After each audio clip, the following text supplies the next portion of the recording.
ያልታሰበው ስንብት። አንድ ሰው ህይወቱ ሙሉ አምኖ ተስፋ ጥሎበት የነበረው ሰው በድንገት ጥሎት ቢሄድ ምን ሊሰማው ይችላል? የዚህ ሰው ታሪክ የሚያስተምረን ነገር ቢኖር ሰዎች ላይ ከመጠን በላይ ተስፋ ማድረግ ነው። እናንተስ እንዲህ አይነት ገጠመኝ አላችሁ? ይህ ታሪክ ለብዙዎቹ ትምህርት ስለሚሆን ለጓደኞቻችሁ ሸር በማድረግ አድርሱት። እንዲሁም ቪዲዮ ከተመቻችሁ ላይክ ማድረጋችሁን እንዳትረሱ።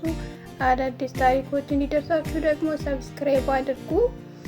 ሰብስክራይብ ማድረጋችሁን እንዳትዘነጉ። ሰብስክራይብ፣ ላይክ፣ ሼር እያደረጋችሁ ለምታበረታቱኝ ቤተሰቦች ከልብ አመሰግናለሁ። ወደ ታሪኩ አቤል ስለሚባለው ወጣት ነው። አቤልና ፍቅረኛው ለ3 ዓመታት አብረው ነበሩ። ግንኙነታቸው ፍጹም ነበረ። ጠብ የለም፣ ክርክር የለም። አቤል ለወደፊት ህይወቱ ያቀደው ሁሉ ከሷ ጋር ነበር። አንድ ቀን ማታ ግን ባልጠበቀው ሁኔታ ስልኳ ተዘጋ። በማግስቱ ጠዋት ከአሁን በኋላ መቀጠል አንችልም፣ ደህና ሁን የሚል አጭር መልእክት ላከችለት። ያለምንም ማስጠንቀቂያና ምክንያት ጥሎ መሄድ ምን ይባላል? እናንተ ብትሆኑ እንዲህ አይነት አጭር መልእክት ቢላክላችሁ ምን ይሰማችኋል? አቤል ምክንያቱን ለማወቅ ለሳምንታት ደወለ፣ መገናኘት ሞከረ፣ ግን መልስ አላገኘም። ትልቁ ህመሙ መለያየቱ ሳይሆን ለምን የሚለው ጥያቄ መልስ ማጣት ነበር። በራሱ ላይ ጥርጣሬ ያደረበት። እኔ ምን አጥፍቼ ነው? የጎደለኝ ነገር ምንድን ነው? እያለ ራሱን መውቀስ ጀመረ። የሰው ልጅ ካልታሰበ ስንብት በላይ የሚያመው ምክንያት አልባ ስንብት ነው። በመለያየት ጊዜ ምክንያት ማወቅ መብት ነው ወይስ አይደለም? ዝም ብሎ ጥፋት በሰው ልጅ ስነ ልቦና ላይ የሚያሳድረው ተጽዕኖ።